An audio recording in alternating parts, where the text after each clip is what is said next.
Տարվա երկրորդ կեսին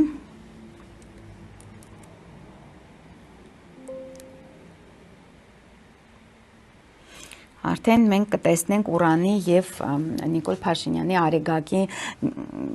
միություն աստիճանաբար նրանք կմիանան, իսկ իհարկե ամբողջական միությունը տեղի կունենա 27 թվականին։ Դա անխուսափելիորեն բերելու է շատ բացասական զարգացումներ, նաև հեղափոխական զարգացումների է բերելու եւ իհարկե նրա դիրքերը զգալիորեն ցասանվելու են։ Իհարկե, եթե նա չսկսի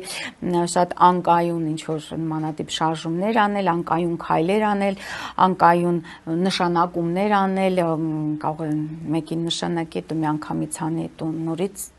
այսինքն Ուրանի գործողություններ, Ուրանին բնորոշ անկանխատեսելի կայծակնային արագությամբ ինչ որ գործողություններ եթե տեղի չունենան, իհարկե խնդիրներ կունենա։